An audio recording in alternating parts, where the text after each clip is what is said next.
कथा प्रारंभ होत है। सुनहो वीर हनुमान, आसन वाय विराजिए प्रभु। तेज पुंज बलवान सियावर, रामचंद्र जी की जय। पवन सुत हनुमान जी की जय।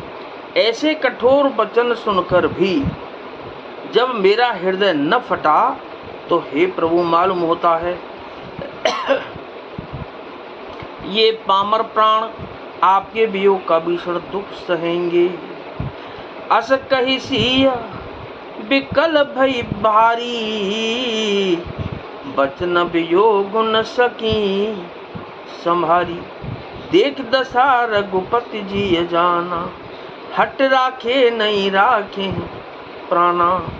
ऐसा कहकर सीता जी बहुत ही व्याकुल हो गईं। वे वचन के वियोग को भी न संभाल सकी।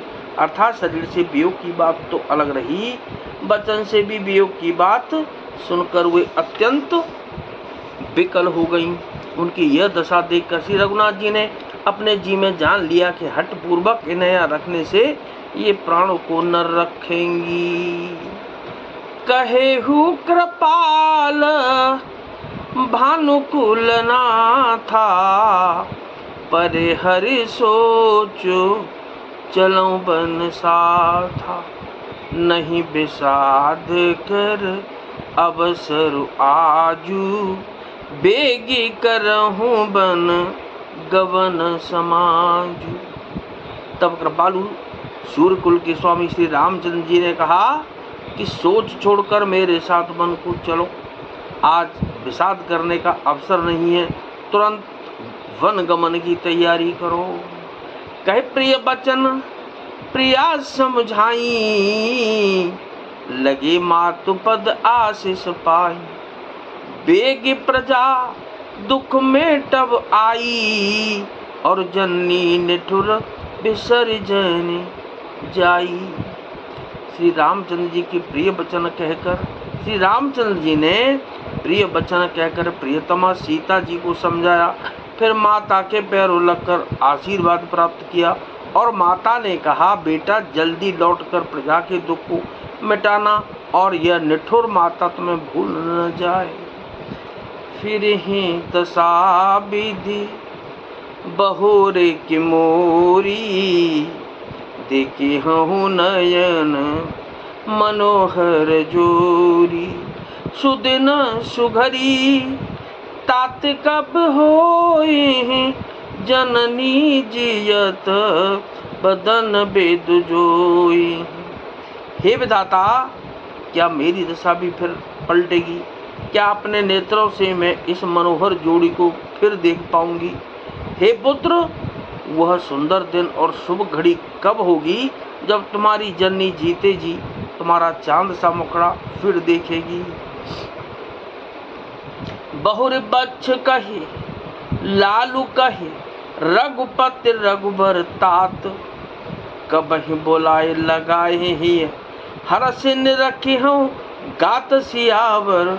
रामचंद्र जी की जय, पवन सुत हनुमान जी की जय। हे तात, वत्स कहकर, लाल कहकर, रघुपति कहकर, रघुबर कहकर मैं फिर कब तुम्हें बुलाकर हृदय से लगाऊंगी और हर्षित होकर तुम्हारे अंगों को देखूंगी। लखी स्नेह कातरि महतारी, बचनो नयाब विकल भई भारी। राम प्रबोधु किन बेधिनाना, समहु स्नेहुन जाई बखाना। यह देखकर कि माता स्नेह के मारे अधीर हो गई हैं और इतनी अधिक व्याकुल हैं कि मुंह से वचन नहीं निकलता, श्री रामचंद्र जी ने अनेक प्रकार से उन्हें समझाया।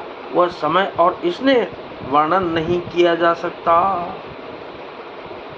तब जानकी सासु पगलागी, सुनिय माई में परम अभागी।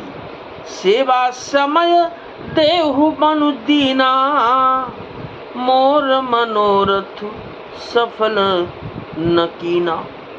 तब जानकी जी सास के पांव लगी और बोली कि हे माता सुनिए, मैं बड़ी ही अभागिनी हूँ। आपकी सेवा करने के समय दैव ने मुझे वनवास दे दिया, मेरा मनोरथ सफल नहीं किया।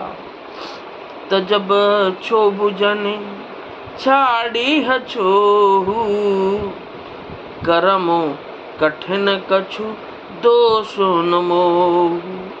सुन सिय बचन सासु अकुलानी, दशा कवने विधि कहो बखानी। आप क्षोभ का त्याग कर दें, परंतु कृपा न छोड़िएगा। कर्म की गति कठिन है, मुझे भी कुछ दोष नहीं है। सीता जी के वचन सुनकर सास व्याकुल हो गईं। उनकी दशा को मैं किस प्रकार बखान कर कहूँ। 12 बार लाहि उर लीनी, धर धीरज सिख आशीष दीनी। अचल होहु अहि बात तुम्हारा, जब लगे गंग जमुन जलधारा। उन्होंने सीता जी को बार बार हृदय से लगाया और धीरज धरकर शिक्षा दी और आशीर्वाद दिया कि जब तक गंगा जी और यमुना जी में जल की धारा बहे, तब तक तुम्हारा सुहाग अचल रहे। सीतहि सासु असीस सिख, दीन अनेक प्रकार। चली नाहि पद पद्म सिरु, अतिहित बारहि बार सियावर। रामचंद्र जी की जय, पवन सुत हनुमान जी की जय। सीता जी को सामने अनेकों प्रकार से, सीता जी को सास ने अनेकों प्रकार से आशीर्वाद और शिक्षाएं दी और वे सीता जी बड़े ही प्रेम से बार बार चरण कमलों में सिर नवाकर चली।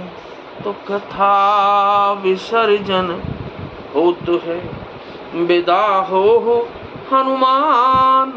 राम लखन और जानकी मैया सदा करें कल्याण। सियावर रामचंद्र जी की जय, पवन सुत हनुमान जी की जय।